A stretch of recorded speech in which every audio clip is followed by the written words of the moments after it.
اقبل بعضهم على بعض يتساءلون، پس جنتی آپس میں جب ایک دوسرے کی طرف متوجہ ہوں گے تو سوال و جواب کریں گے۔ ایک آپ نے دوستیوں کا سنا کہ جب ان کو دوزخ کی طرف لے کے جایا جا رہا ہوگا تو وہ آپس میں ڈسکشن کریں گے۔ اب سائملٹینیس کنٹراسٹ آ رہا ہے کہ جنتی جب جنت میں پہنچ جائیں گے نا تو وہاں پہ بھی وہ آپس میں گپ شپ کریں گے۔ وہ گپ شپ کیا ہے؟ یہ سننے والی ہے۔ یہ آپ کو لگے گا کہ یہ اللہ تعالیٰ کا کتنا کرم اور فضل ہے کہ اس نے مستقبل میں جو کچھ ہونے والا ہے نا وہ پہلے ہی ویڈیو فلم دنیا میں چلا دی ہے، قرآن پاک کے اندر وہ ساری چیزیں بیان کر دی ہیں۔ وہ کیا گپ شپ کریں گے؟ قال قائل منہم انی کان لی قرین، تو ان میں سے ایک شخص کہے گا کہ میرا ایک بڑا جگری دوست تھا دنیا کے اندر، یعنی وہ جگری دوست تھا، بس وہ دنیاوی تو دوستی تھی لیکن وہ کسی اور راستے پہ تھا، میں کسی اور راستے پہ تھا۔ اور ایسے ہوتا ہے، یعنی بڑے بالکل اپوزٹ نیچر کے لوگ دنیا میں دوست ہوتے ہیں۔ الٹا جو دین کے راستے پہ چڑھ رہا ہوتا ہے وہ دوسرے لوگ بھی اس کو سمجھا رہے ہوتے ہیں یار اتنا بھی کوئی دماغ ہوتا ہے نہیں، کوئی مطلب روگ لا لینا چاہیے تھا، جوانی بھی چاہیے، ذرا صاحب نال دین ہوتے ٹورو۔ تو اس قسم کا کوئی دوست تھا ایک جنتی کا، تو وہ آپس میں گپ شپ کرتا ہے کہ میری دنیا میں ایک بڑی قریبی دوست ہوا کرتا تھا، تو وہ کدھر ہے؟ یقول انک لمن المصدقین، اور وہ مجھے دنیا میں کہا کرتا تھا کہ کیا تو واقعی آخرت کے دن کے اوپر ایمان لانے والا ہے، تو نبیوں کی تصدیق کرنے والا ہے۔ اذا متنا وکنا ترابا وعظاما، کہ جب ہم مر کر مٹی ہو جائیں گے اور بسیدہ ہڈیاں ہو جائیں گے، انا لمدینون، تو بے شک ہمیں اس کی جزا دی جائے گی جو کچھ ہم نے دنیا کے اندر اعمال کیے، مرنے کے بعد زندہ کر کے جزا اور سزا کا معاملہ ہوگا۔ قال هل انتم مطلعون، تو اللہ تعالیٰ کی طرف سے ارشاد ہوگا کیا تم اپنے اس جگری دوست کو دیکھنا چاہتے ہو کدھر ہے، جو دنیا میں تمہارے ساتھ یہ چھیڑخانی کیا کرتا تھا، تم دین کے راستے پہ تھے، وہ پکا دنیا دار تھا، دین کو کیجول لیتا تھا، ہر معاملے میں سستی کرتا تھا، چاہے وہ کافر تھا مسلمان تھا، اسے تو کوئی غرض ہی نہیں۔ یہ کافر تو عربی کا لفظ ہے، اردو میں جو کافر ہے اس سے مراد لوگ سمجھتے ہیں بت پرست اور ہندو عیسائی سکھ، یہ وہ نہیں۔ قرآن کے اندر کافر اس کو کہا جاتا ہے جو انکار کرنے والا ہے، جو اپنے عمل سے انکار کرتے ہیں وہ بھی کافر ہے، چاہے وہ عقیدے میں مسلمان بھی ہو، عملاً وہ کافر ہے۔ اور ایک وہ ہے جو عقیدے میں بھی کافر ہوتا ہے۔ تو کیا تم اپنے جگری دوست کو دیکھنا چاہتے ہو؟ فَاطَّلَعَ فَرَآهُ فِي سَوَاءِ الْجَحِيمِ، پس جب وہ جھانکے گا، یعنی اس کو کہا جائے گا کہ ادھر سے جھانک کے دیکھو، اللہ تعالیٰ اس کے سامنے ایسا معاملہ کر دے گا کہ وہ جھانک کر دیکھے گا تو وہ اپنے دوست کو دوزخ کے وسط میں پائے گا۔ قَالَتَ اللَّهِ إِن كِدتَّ لَتُرْدِينِ، وہ کہے گا اللہ کی قسم تو مجھے مروانے لگا تھا اپنے ساتھ، تو ڈوب گیا ہے دوزخ کے اندر، مجھے بھی ساتھ لے ڈوبنا تھا تو نے۔ وَلَوْلَا نِعْمَةُ رَبِّي لَكُنْتُ مِنَ الْمُحْضَرِينَ، اگر میرے رب کا احسان مجھ پر نہ ہوتا تو آج میں بھی تیرے ساتھ پکڑے جانے والے دوستیوں میں شامل ہوتا۔ وَلِعَوْذُ بِاللَّهِ تَعَالَى اللہم اجرنا من النار، اللہم اجرنا من النار، اللہم اجرنا من النار۔ افما نحن بمیتین، جنتی کہیں گے اب یہاں پہ ہمیں کہیں موت تو نہیں آ جائے گی، اب ہمیں یہاں پر موت نہیں آئے گی، الا موتتن الاولی، سوائے جو پہلی موت ہمیں دنیا کی زندگی میں آ چکی، وما نحن بمعذبین، اور نہ ہمیں عذاب دیا جائے گا۔ یہ صحیح بخاری میں ایک حدیث موجود ہے کہ جنتی جب جنت میں داخل ہو رہے ہوں گے اور دوزخی دوزخ میں داخل ہو رہے ہوں گے، اس سے جسٹ پہلے میدان محشر میں ایک مینڈے کی شکل میں ایک جانور لایا جائے گا اور اس کے لا کے وہاں پر ذبح کر دیا جائے گا، اور اس کے بعد اللہ تعالیٰ کی طرف سے اناؤنسمنٹ ہوگی کہ یہ موت ہے جسے اللہ نے ہمیشہ کے لیے ختم کر دیا۔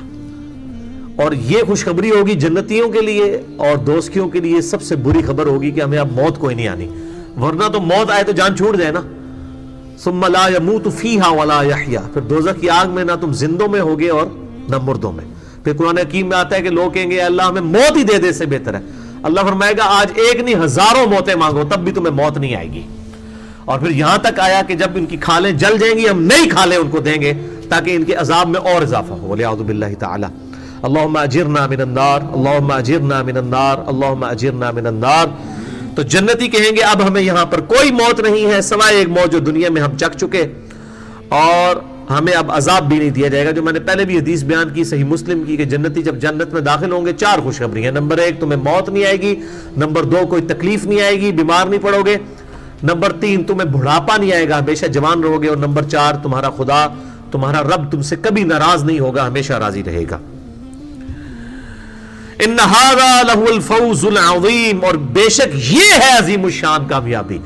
دنیا میں کوئی کامیاب ہو گیا, کوئی بڑے سے بڑے مرتبے پہ پہنچ گیا, کوئی کامیابی نہیں ہے. اصل کامیابی یہ ہے کہ آخرت میں کوئی کامیاب ہو جائے. جو میں اکثر کہتا ہوں کہ 1 ارب 1 روپیہ اور 1 ارب میں کوئی فرق نہیں ہے. دنیا میں اگر 1 روپیہ کوئی ضائع کر کے 1 ارب روپیہ کما لے اور دوسری طرف 1 روپے کو بچانے کے لیے کوئی ارب روپیہ گنوا دے, تو اس کو کہا جائے گا یار روپے کو بچا کے کیا لینا کرنا تھا تو نے, 1 روپے سے 1 ارب اور 1 ارب 1 روپے میں تو کوئی فرق ہی نہیں ہے, نیگلیجبل ہے. اور یہ دنیا اور آخرت کا مثال ہے.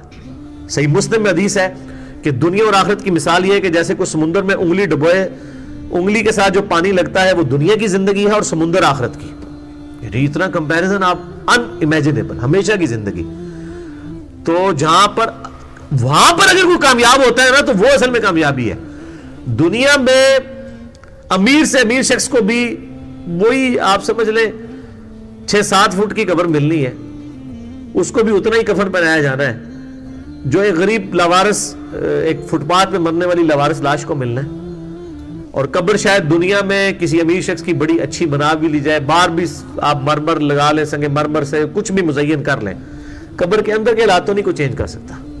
اور باہر سے اگر کسی کی قبر ٹوٹ پھوٹ کی, اس کے جو ہے وہ اثرات بھی مٹ گئے, دین واٹ. لوگ کہتے ہیں جی وہ بزرگاں کی قبر تھی, کچی بنائی تھی جناب, وہ بہ گئی. یار کیا ہوا, اسے کیا فرق پڑتا ہے, قبروں سے کیا فرق پڑنا ہے. اگر کوئی جنتی ہے تو وہ اللہ تعالیٰ نے اس کی قبر وہ جنت کے باغوں میں سے ایک باغ بنا دی ہے, وہ آپ کو نہیں نظر آئے گی, کھود کے بھی دیکھ لیں. وہ تو ظاہر ہے اگر نظر آ رہے تو سارے سیدھے نہ ہو جائے. صحیح بخاری میں حدیث ہے, میرا ایک کلپ بھی چڑھا ہوا ہے, کیا مردے بھی جو ہے وہ بولتے اور سنتے ہیں, کہ میت جو ہے وہ چارپائی کے اوپر کلام شروع کر دیتی ہے. صحیح بخاری میں حدیث ہے. اگر نیک ہوتی ہے تو کہتی ہے مجھے لے چلو جلد جلد اس کی طرف, کب میرے قبرستان کی طرف, میری قبر کی طرف, ہمیشہ کی کامیابیاں میرا انتظار کر رہی ہیں. اور بدکار جو میت ہے وہ کہتی ہے مجھے کدھر لے کے جا رہی. وہ چیختی ہے اور اس کی چیخو پکار کو زمین و آسمان کی ہر مخلوق سنتی ہے سوائے جن اور انسانوں کے, کیونکہ جن اور انسان ہی اللہ کے حضور مکلف ہیں. اگر انہوں نے سن لیا تو یہ تو پھر تو اللہ تعالیٰ نے تو سب غیب کا پردہ اگر اٹھا دیا تو پھر تو سب نے مان جانا ہے. تو غیب کے پردے میں ہی تو ماننے کا فائدہ ہے. ان الذین یخشون ربهم بالغیب, بے شک جو لوگ غیب میں اپنے رب سے ڈرتے ہیں, لہم مغفرت و اجر کبیر, ان کے لیے مغفرت اور بڑا اجر ہے. تو یہ ہے بڑی کامیابی. لمثل ھذا فلیعمل العاملون, ایسی کامیابی کے لیے لوگوں کو چاہیے کہ اعمال کیا کریں. کام کوئی کرنا ہے تو اے کرو, صحیح پنجابی ترجمہ ہے, اے کام نہیں کرنے والا. لمثل ھذا, یہ ہے کام, فلیعمل العاملون, جو کہ کام کرنے والوں کو کرنا چاہیے. یہ نہیں ہے کہ دنیا کی کاسٹ کے اوپر آپ آخرت کو ہی بیچ دیں, نہیں, دنیا بے شک بیچ دیں لیکن آخرت کو ہاتھ سے نہ جانے دیں. بلکہ میں ایک بات کرتا ہوں, اگر ہم میں سے جتنے بھی یہاں 70-80 کے قریب لوگ بیٹھے ہیں, ہم میں سے اگر کسی کو یہ بتا دیا جائے نا کہ آپ میں سے فلاں شخص جو ہے اگلی اتوار کو وہ زمین کے نیچے ہوگا, تو آپ کا کیا خیال ہے کہ دنیا کی کوئی لذت اس کے لیے لذت رہ جائے گی؟ دنیا کی کسی گناہ کا ٹیسٹ اس کے لیے کوئی ٹیسٹ رہ جائے گا؟ حالانکہ یہ تو میں نے بہت لمبی ڈیٹ دے دی ہے, ہمیں تو آج کا بھی نہیں پتا, اگلے لمحے کا نہیں پتا. اس لیے جب تک موت سامنے نہ ہو اس وقت تک انسان کا قبلہ درست نہیں ہوتا. اذالک خیر نزلا, بھلا یہ دعوت بہتر ہے, ام شجرۃ الزقوم, یا پھر وہ تھور کا درخت. اب پھر دوستیوں کا ذکر آ رہا ہے. اللہ تعالیٰ ہمارا یہ جنتیوں کا حال ہوگا, یہ نعمتیں ہوں گی, کیا یہ نعمتیں بہتر ہیں یا وہ زقوم کا درخت؟ انا جعلناها فتنة للظالمین, جس کو ہم نے آزمائش بنا دیا گناہگاروں کے لیے, ظالموں کے لیے. انہا شجرۃ تخرج فی اصل الجحیم, وہ ایک درخت ہے جو کہ دوزخ کے اندر اگتا ہے. یہ اللہ کی اب قدرت ہے کہ وہ دوزخ کی آگ کے اندر بھی آگ اس درخت کو نہیں جلاتی, لیکن اس کے کڑوے پتے ہوں گے. ان شجرۃ الزقوم طعام الاثیم, جو سورہ دخان میں آتا ہے نا کہ جو گناہگاروں کی خوراک جو ہے نا وہ اس کے پتے ہوں گے اور اتنے کڑوے پتے ہوں گے. اس کے بعد وہ جب کھائیں گے تو اتنی سخت ان کو پیاس لگے گی کہ پانی مانگیں گے, اور پانی ان کو دوسیوں کا پیپ اور خون اور گرم کھولتا ہوا پانی دیا جائے گا. لیکن پیاس اتنی غالب ہوگی کہ وہ مجبوراً وہ پانی پیئیں گے جس کی وجہ سے ان کی انتڑیاں گل جائیں گی. وَلِعَاذُ بِاللَّهِ تَعَالَى اللہم اجرنا من النار آمین. طلعها كأنه رؤوس الشیاطین, اس زقوم کے درخت کے شگوفے گویا شیطانوں کے سر. اس کی یعنی شکل بھی اتنی خطرناک ہوگی اس درخت کی. فَإِنَّهُمْ لَآكِلُونَ مِنْهَا فَمَالِئُونَ مِنْهَا الْبُطُونَ, پس انہیں ضرور کھانا پڑے گا وہی درخت کے پتے اور اس کی خوراک, اور وہ بھریں گے اس سے اپنے پیٹ. ثُمَّ إِنَّ لَهُمْ عَلَيْهَا لَشَوْبًا مِّنْ حَمِيمٍ, اس کے بعد پھر کھولتا ہوا پانی ان کو دیا جائے گا. پانی مانگیں گے. دیکھیں یہ عذاب کا سلسلہ ہے کہ ان کو مجبور, ان کو اصل میں پانی پلانا نا کھولتا ہوا اللہ تعالیٰ نے. تو ویسے تو بندہ ضد کرے گا کہ میں نے نہیں پینا, پھر بھی خیر انڈیلا جا سکتا ہے. لیکن عذاب کے آپ لیول کو دیکھیں کہ اتنی پیاس لگوائی جائے گی, پہلے بھوک لگے گی, جیسے یہاں پہ بھی جب بھوک لگی ہو تو کوئی بھی چیز آ جائے تو بندہ نخرے نہیں کرتا. وہاں پہ بھی وہ کہیں گے چلو کچھ تو بہتر ہے کہ ہم یہ کڑوا درخت ہی کھا لیں. اس کے بعد اس کو کھانے کے بعد پیاس ایسی لگے گی کہ وہ خود پانی مانگیں گے. اب وہ گرم پانی کون پیے گا, لیکن پیاس کا غلبہ ایسا ہوگا مجبور ان کو پینا پڑے گا. وَلِعَاذُ بِاللَّهِ تَعَالَى. ثُمَّ إِنَّ مَرْجِعَهُمْ لَإِلَى الْجَحِيمِ, پھر انہیں لوٹا دیا جائے گا دوزخ کی طرف.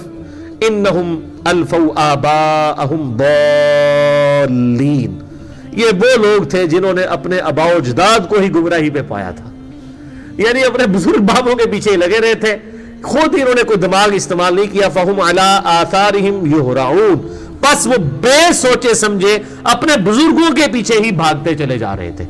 یعنی قرآن پڑھنے کے بعد بھی اگر, ویسے تو قرآن پڑھنے اس لیے نہیں دیتے, قرآن اگر کوئی پڑھ لے تو قرآن تو بالکل واضح ہے. یہاں پہ لوگ کہتے ہیں جی اسی جنہوں نے لڑ لگے ہیں سانو بچا لینا ہے, اور قرآن تو کہہ رہا ہے کہ اے دوست کی ہو جائے جڑے لڑ لگے ہوئے سمجھے. یہ دیکھ لو, یہ اپنے آباء و اجداد کے اسی طریقے پہ سے. ابھی کسی کو وہ بات طے کہتے اسی آج تک نہیں سنی. آپ بتائیں کہ یار قرآن پاک کو ہم نے تو نہیں خود مطلب آج کا تو نہیں بنا ہوا, یہ تو پہلے کا اللہ تعالیٰ سے نازل ہوا ہے, ہم اس میں سے بتا رہے ہیں. تو آپ نے نہیں سنی تو آپ اپنی بدبختی کو روئیں. تو یہ قیامت الدین میں اللہ تعالیٰ ہمارا ہے, یہ دوست کی وہ لوگ ہوں گے جو کہیں گے ہم تو اپنے باوجداد کو اس دین کے اوپر پایا تھا, ہم انہی کے پیچھے چلتے رہے. وَلَقَدْ ضَلَّ قَبْلَهُمْ أَكْثَرُ الْأَوَّلِينَ, اور بہک گئے ان سے قبل بہت سے لوگ. یعنی صرف مشرکین عرب یا دوسرے لوگ نہیں بہک رہے, بلکہ اگلی امتوں میں ایسے لوگ بھی تھے جو اپنے بزرگوں کے پیچھے لگ کے گمراہ ہوئے.